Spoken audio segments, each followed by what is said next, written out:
É uma grande satisfação que eu tenho de subir a esta tribuna, presidente, para registrar a recente viagem que fiz à Finlândia, também a Paris,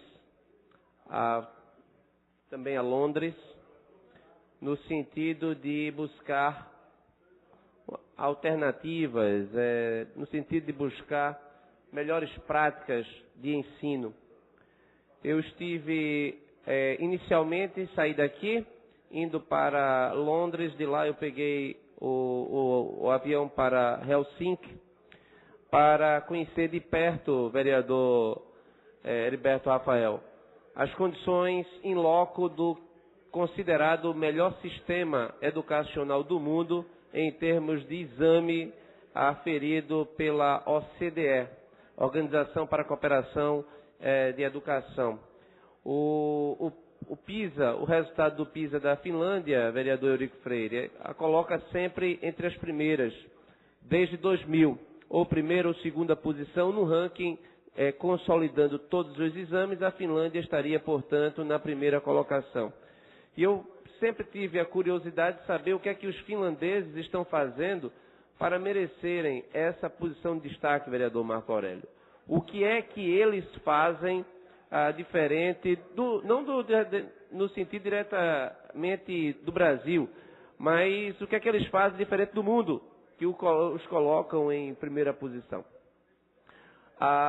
Tive na oportunidade a alegria de ter sido recebido pelo Departamento de Relações Internacionais da Secretaria da Educação da Prefeitura de Helsinki, e nesse sentido fui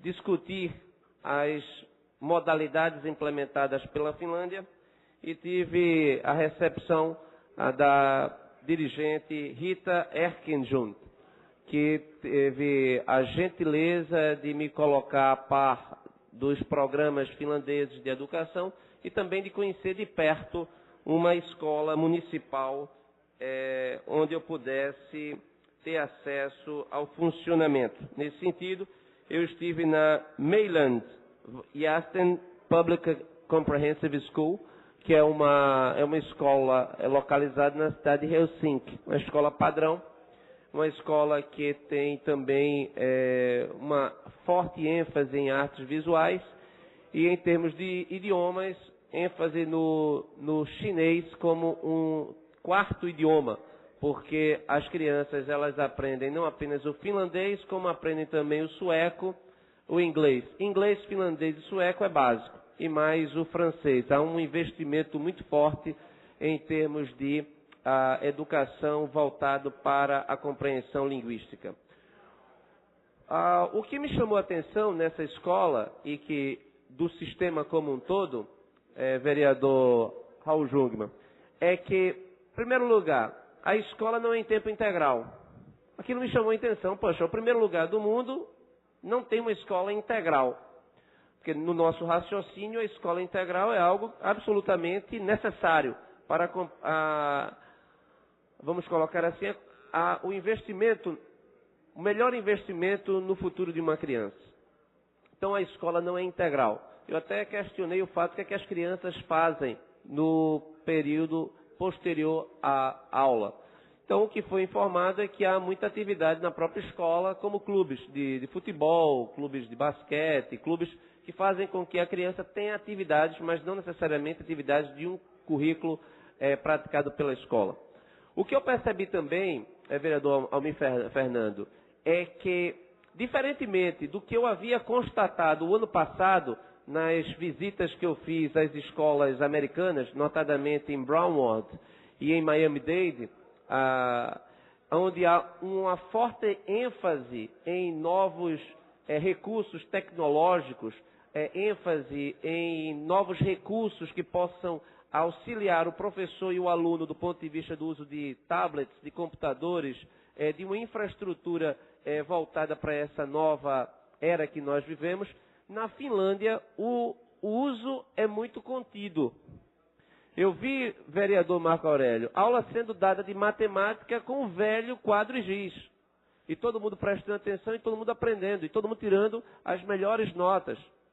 Então, me chamou a atenção que o sistema, ele é um sistema de natureza tradicional. O forte investimento que ficou, na minha concepção, marcante, foi na qualidade dos professores. Todos os professores são professores com, no mínimo, mestrado. Vereador Gilberto Alves. Todos os professores são selecionados a partir dos 25% mais competitivos do ponto de vista daqueles que fazem o ensino superior. Todos os professores são muito bem remunerados. Uma média de um professor experiente ganhando 4 mil euros. Então recebem bons salários. Numa sociedade muito igual, diga a respeito, porque a Finlândia, o sistema tributário, ele faz com que quem ganhe muito, pague muito. Pague muito tributos. Então, há uma compensação e o professor lá, ele é bem, a profissão, ela é muito atrativa do ponto de vista do reconhecimento. Uma característica que também não dá para ser reproduzido aqui é que lá não existe, todas as escolas são públicas, exceto 2% das escolas que são escolas privadas em termos. Não é que ela seja paga, ela é de graça também, mas ela é privada porque ela permite um conteúdo adicional mínimo. Tipo, por exemplo, ela pode ter um conteúdo religioso, ela pode oferecer uma determinada língua para um determinado grupo de finlandeses. Então, a escola, ela é absolutamente pública. O sistema, portanto, não dá para ser reproduzido num país como o Brasil, onde a iniciativa privada tem um papel importante na educação, ou nos Estados Unidos. Mas o que nós podemos trazer de experiência do caso finlandês é de que o ensino, para que ele dê certo, não depende de fórmulas que passem por uma revolução tecnológica de grandes investimentos, mas que ele seja dado dentro da tradição de que você tem uma boa estrutura, onde os professores são bem remunerados, onde eles são bem capacitados, onde eles têm a formação, onde existe um conteúdo mínimo, e esse conteúdo mínimo ele é verificado nacionalmente. As escolas, elas têm um padrão de semelhança elevado, onde há uma verificação constante do aprendizado dos alunos. A diretora da escola, ela abriu o computador na minha frente e ela me mostrou que ela tinha o controle absoluto sobre todos os alunos, em termos de frequência, em termos de agenda, em termos de nota, de performance. Todas as informações estão disponíveis, não apenas para a administração escolar, mas também para os pais daquelas crianças, onde quer que elas estejam. A mesma coisa eu verifiquei na França, através do chamado sistema Pronote, onde o boletim acadêmico ele é peça do passado. Não há mais necessidade da criança apresentar o boletim, porque o pai tem a necessidade de entrar no sistema, de ver como é que está a criança, o que ela viu, o que ela não viu, qual é a sua agenda, e validar. Porque ele tem que validar, porque se ele não validar com a sua senha o sistema, ele está inadimplente. Inadimplência incorre em responsabilidade dos pais. Então, isto faz com que a criança, ela na escola, vereador Raul Jungmann, ela tenha uma proteção e um cuidado onde ninguém pode depois dizer que foi omisso. Porque a responsabilidade pode ser cobrada. Diferentemente do nosso caso, onde uma criança ela pode avançar sem aprender e fazendo com que ela chegue numa idade de término do ensino fundamental sem saber ler e escrever.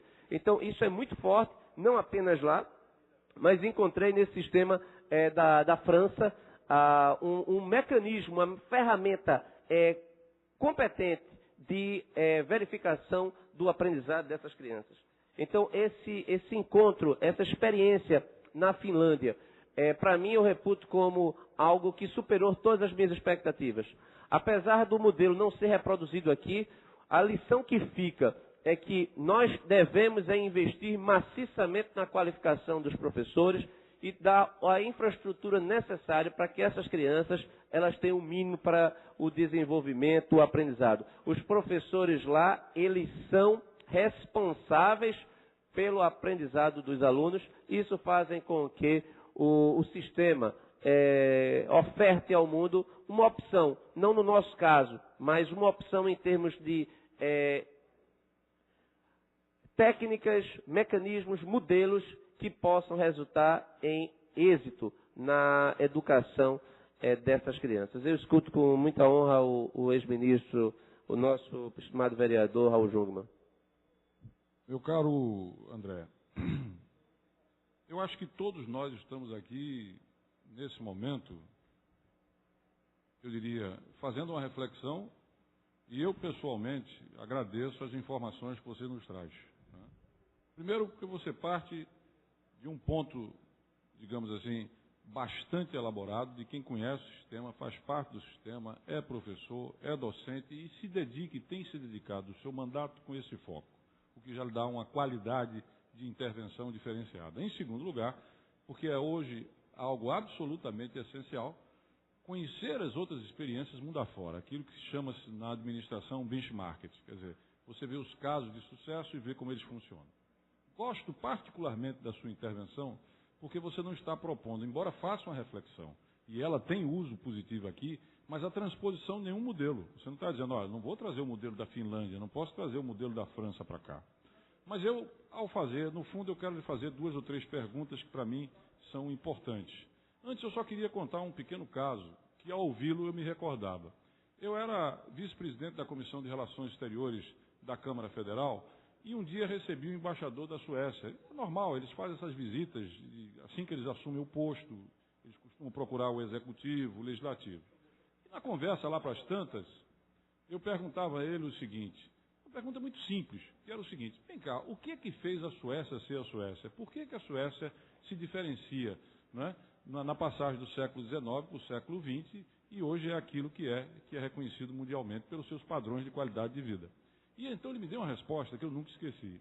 Ele disse o seguinte, quando os social-democratas chegaram ao poder na década de 20 e na década de 30, eles fizeram 2 grandes revoluções. Uma foi uma reforma fiscal tributária, ou seja, uma reforma tributária em que tirava dos que muitos tinham para os que não tinham, criando uma sociedade mais homogênea, menos, digamos assim, distante entre quem não tem e quem tem muito. A segunda revolução, e é essa que interessa aqui refletir, foi feita na área educacional. E eu perguntei, que revolução foi essa? Ele disse, eu vou lhe contar o que aconteceu comigo. Eu sou filho de pais profissionais liberais, advogados. Estudava numa escola pública na Suécia. Na sala de aula onde eu estudava, tinha 2 filhos de um conde. Lembrando que a Suécia é uma monarquia constitucional. Tá certo? É uma aristocracia que representa, portanto, uma elite, eu diria assim, muito poderosa. Pois bem, estava na escola pública. E nessa mesma sala de aula, o filho de um taxista.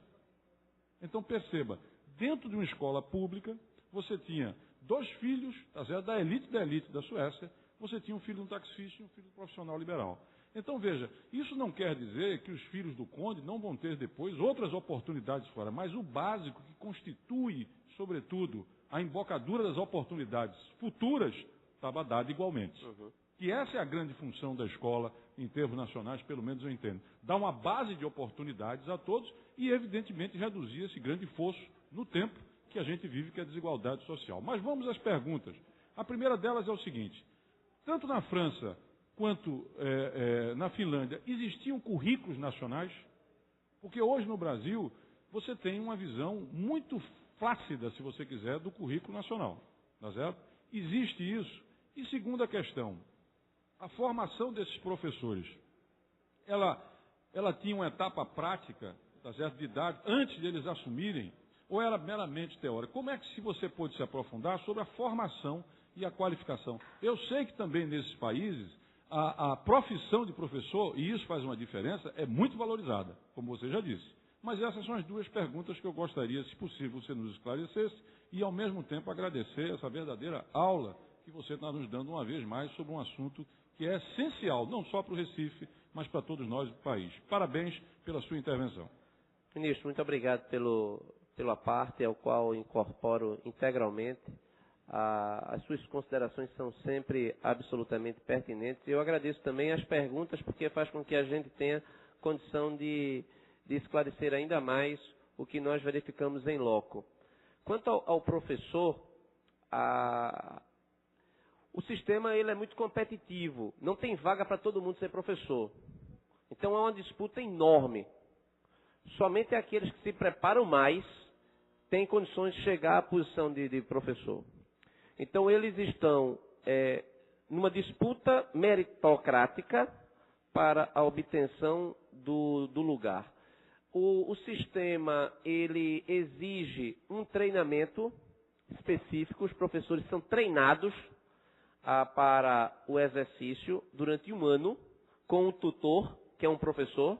Então, eles são acompanhados durante um ano para saber se eles terão condições ou não de assumir uma disciplina, assumir uma turma. Então, o que eu percebo é que o cuidado, o processo seletivo, que ele já ajuda porque ele está selecionando aqueles que têm uma posição se prepararam, se qualificaram para a ocupação da posição. E depois de serem preparados ao longo de um longo processo de treinamento e de verificação, isso contribui bastante. A outra pergunta, ministro? Tem currículo nacional, sim. O currículo nacional é o que unifica o sistema. É no currículo nacional que eles podem verificar se as escolas estão cumprindo com as suas partes, inclusive porque há verificação do aprendizado. É interessante observar que no modelo finlandês, não há... O sistema é muito controlado também. Por exemplo, não há eleição para diretor. Ninguém chega lá para o cargo. É uma carreira que as pessoas chegam disputando posição. Então, o que se disputa, outra coisa, não há influência da comunidade, a comunidade procurando intervir na condução da escola. A decisão ela é verticalizada.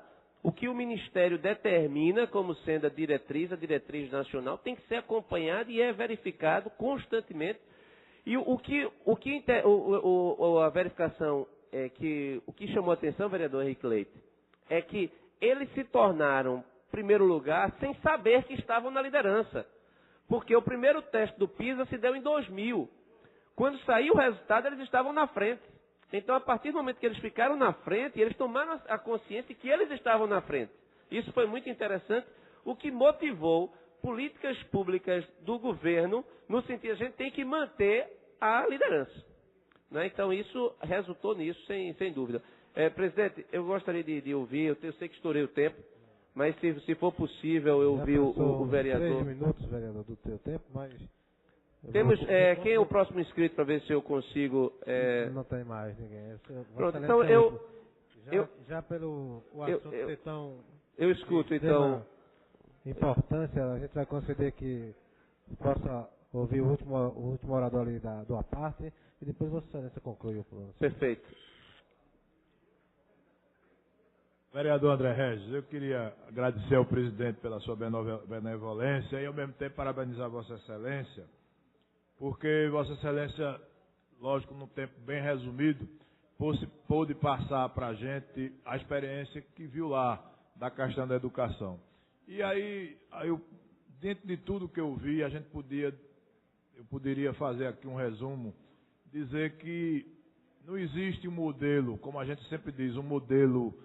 Qual é o modelo? É melhor investir na área tecnológica, é melhor investir por ali, é melhor investir na questão física da escola. E quando Vossa Excelência falou duas coisas aí, que viu um professor dando aula no quadro negro com um giz na mão. Quando Vossa Excelência falou o salário de um professor.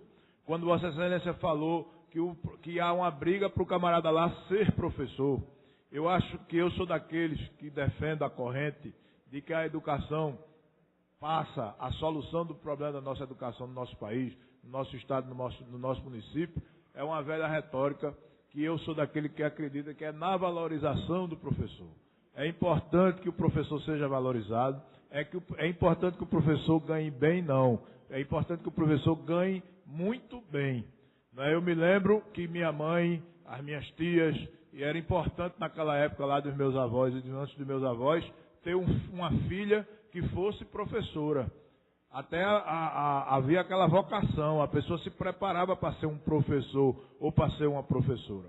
Hoje, se nós formos andar nas universidades, formos conversar com os jovens, qual o jovem que a gente conhece que diz assim, eu quero ser professor?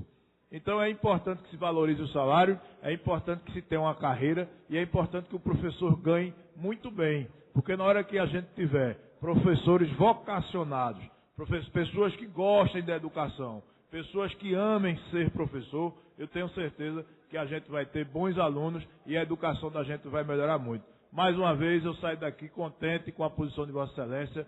Vossa Excelência é um vibrador na questão da educação, e eu tenho certeza que essa casa aqui, junto com o prefeito, junto com o governador, junto com quem sabe até com o futuro presidente da República que vai vir por aí, seja lá ele quem for, a gente mude um pouco a nossa atitude. O poder público precisa melhorar a relação com os nossos professores. O poder público precisa olhar para o professor e dizer, eu preciso de ter um bom professor na sala de aula. E é importante que esses professores ganhem muito bem, não é só bem não. Parabéns a Vossa Excelência. André, só uma última pergunta. Nós somos um país enorme, federativo, então você tem 3 níveis, tá certo, que cuidam da educação. Então, como é essa questão dos níveis na França e na Finlândia? São países, evidentemente, muito menores em termos de território. E como é que isso se reflete? A educação, por exemplo, é responsabilidade nacional ou federal nos 2 países? Há a instância municipal, ou equivalente, e provincial, ou equivalente à nossa estadual lá? Como é que o modelo é nacional, federalizado? Como é que é isso? Certo. Em primeiro lugar, eu gostaria de agradecer a parte do vereador Marco Aurélio, e que é uma honra receber o aparte nesse sentido, incorporo integralmente. Acredito que o vereador Marco Aurélio está sempre do lado. Inclusive aqui eu faço do testemunho de que, enquanto vereador da oposição e ele enquanto vereador do governo, eu sou o fiscal da administração e ele atua como se fosse o meu fiscal também. Então isso é muito bom saber que o fiscal tem o seu fiscal. O que eu digo, o vereador Marco Aurélio, ele procura saber, procura se empenhar para que possa intervir na realidade e tem feito. Isso a gente tenho certeza, se nós formos a algumas escolas onde a nossa ação em conjunto já resultou em algum tipo de melhora, isso para mim honra o meu mandato e honra o vosso mandato. Então, para mim, é uma honra receber esse aparte. Em relação à pergunta, nós somos um país, o Brasil é uma federação, a Finlândia e a França não. Mas existe um sistema, o sistema finlandês, que é um sistema um pouco diferente, ele permite que, por exemplo, uma prefeitura como a prefeitura de Helsinki, que eu visitei, tenha mais recursos. Então, as suas escolas tendem a ser escolas de melhor qualidade do ponto de vista de infraestrutura do que em outras regiões mais distantes da capital. Não obstante, quando o governo central, o governo finlandês, ele atua no sentido de reequilibrar, para que nenhuma escola não deixe de ter o padrão mínimo. E esse sistema, ele de fato, como Vossa Excelência coloca em relação ao modelo sueco, inclusive um aspecto interessante no caso da Finlândia, é que a Finlândia durante muito tempo fez parte da Suécia e depois fez parte da Rússia. Então é um país de população pequena que luta para a sua independência. A situação de independência deles é algo preocupação permanente, porque inclusive nessa época de crise lá na Crimeia, crise na Ucrânia, isso repercute diretamente em relação ao relacionamento dele com Moscou, porque sempre foi conflituoso da mesma forma que foi com Estocolmo, porque eles procuram uma identidade de preservação dessa identidade que ora sofre influências da geopolítica europeia, como foi o caso mais recentemente da Revolução Russa, onde eles adquiriram a independência deles, ou a Segunda Guerra Mundial, onde eles foram ocupados pela Alemanha. Então brigaram com os nazistas, brigaram com os soviéticos, depois brigaram com os nazistas para a manutenção da sua independência. Então, essa é uma particularidade que eu entendo como sendo possível a gente trazer para cá, presidente, só para encerrar, no sentido de que, se nós temos um modelo em que existe uma injustiça, municípios que são ricos e municípios que são pobres, por exemplo, a criança no município do Recife, ela vive no município relativamente rico em termos de orçamento, quando comparado com uma criança que mora no interior do estado de Pernambuco. É o mesmo estado, são pernambucanos, mas tem uma realidade diversa. Então, para que haja uma equalização, nós poderíamos pensar e deveríamos avançar no sentido de ter um papel que é um papel maior, mais proativo do governo federal, no sentido de dar o mínimo de igualdade nessas escolas. O problema é que os impeditivos constitucionais são grandes. Dificilmente os prefeitos, mesmo sabendo que não têm condições de abarcar o problema para resolvê-los, se houvesse qualquer proposta tendente a abolir a responsabilidade dos prefeitos, mas que fosse também levada na diminuição da sua receita, provavelmente haveria uma resistência. Então, aí trazemos aqui, reforçamos o tema, que é um tema caro ao senador Cristóvão Buarque, a quem eu estive há um mês em audiência em Brasília, que é o tema da federalização, que, sinceramente, a cada dia eu estou mais propenso a abraçar, a defender a tese, porque o que não dá é a gente continuar com essa defasagem brutal. Senhor presidente, eu vou encerrar com a seguinte reflexão. Nós temos uma diferença para os países mais desenvolvidos que é enorme, vereador Eurico Freire. Enorme. Essa diferença, quando você tem numa competição uma diferença muito grande, é mais fácil você que está em desvantagem, você avançar mais rapidamente para aqueles que já receberam, já atingiram um determinado padrão. O vereador Almir Fernando, que fala sempre sobre esporte, um atleta que compete nível em natação, quando ele chega lá no ponto competitivo, para ele avançar um segundo, talvez ele não consiga. Ele fica brigando com os décimos. Quem está apenas iniciando sua preparação, para ganhar um segundo é fácil, para ganhar 2 segundos é fácil. Então, o nosso caso aqui é que nós temos uma diferença tão grande que seria mais fácil, né, num processo inicial de diminuição dessa diferença, que a gente efetivamente diminuísse em relação ao que é praticado em vários países, sob diversa perspectiva, vereador Marco Aurélio. Porque enquanto os finlandeses estão trabalhando no tradicional e os americanos estão colocando as novas tecnologias, eu não estou aqui nem advogando um modelo nem outro. Eu estou dizendo que ambos são importantes para que a gente possa encontrar aqui o nosso modelo, como Vossa Excelência colocou. Mas o fato é que a tragédia é de que a diferença tem aumentado. As crianças nas escolas públicas, em qualquer parte dos países considerados países mais ricos, estão tendo a cada ano uma melhor educação vis-à-vis a criança brasileira. Isso é algo que nos preocupa, eu tenho certeza, todos dessa casa, porque nós estamos aqui, apesar de qualquer divergência pontual, de acordo que sem educação não há uma sociedade próspera, não há uma sociedade justa. Muito obrigado, senhor presidente, pelo tempo que foi concedido extra. Muito obrigado.